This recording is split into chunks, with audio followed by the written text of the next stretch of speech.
বিদেশ থেকে বাড়িতে ছুটিতে গেলেন বিয়ে করার জন্য, গিয়ে মেয়ে খুঁজেন 14 বছর 15 বছরের, কারণ আপনার ওই কচি মেয়ে ছাড়া পছন্দই হয় না। শেষ পর্যন্ত ওই 14 বছর 15 বছরের মেয়েটাকেই বিয়ে করলেন। আপনার বয়স অথচ 30 থেকে 35 বছর। আপনার সাথে আপনার বউর পার্থক্য হয়ে গেল অর্ধেকের চাইতো বেশি। আর মেয়ের মা বাবা ওই টাকা পয়সার লোভে পইরা বাড়িতে বিল্ডিং দেখিয়া আপনার কাছে বিয়াটা দিয়া দিল।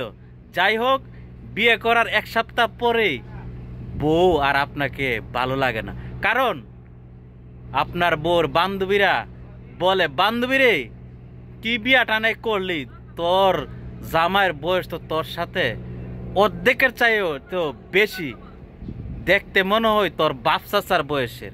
তখন আপনার বউর এই মনে আঘাত লাগে। যাই হোক, 2-3 মাস সংসার করার পর বউ বাড়িতে রেখে আবার বিদেশে চলে আসলেন। এখন বউর কাছে ফোন দিলে বউ ঠিকভাবে ফোন ধরে না, কথাও বলে না। ফোন দিলে বলে যে তোমার সাথে আমার আর কথা বলতে মন চায় না, কারণ তোমার সাথে আমার যাই না, তুমি যদি পারো আমাকে ছেড়ে দাও। এখন আপনার বউয়ের চোখ যায় এলাকার ভাই ব্রাদারদের দিকে। এখন আপনার বউ অন্য ছেলেদের সাথে সময় কাটায়, কথা বলে, এর দায়ভার কেড়ে নিব? আপনি নিজেই তো বিয়ে করার সময় হিসাব কইরা চিন্তা ভাবনা কইরা কেন বিয়েটা করলেন না? যে আমার বয়স 30 থেকে 35 বছর, আমি কেন যাব 15 বছর 14 বছরের মেয়েকে বিয়ে করার জন্য? তার মন দেহের বার আমি কি সামলাইতে পারবো? যখন আমার বয়স হবে 40, তখন আমার বউর বয়স হবে মাত্র 20।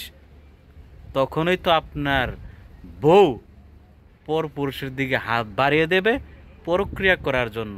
তখন আবার অনলাইনে আইসা বলেন, মিডিয়াতে বলেন যে প্রবাসীর বউ প্রক্রিয়া করে। এ প্রক্রিয়ার জন্য দায়ীকে? প্রক্রিয়ার জন্য দায়ী তো আপনি নিজে।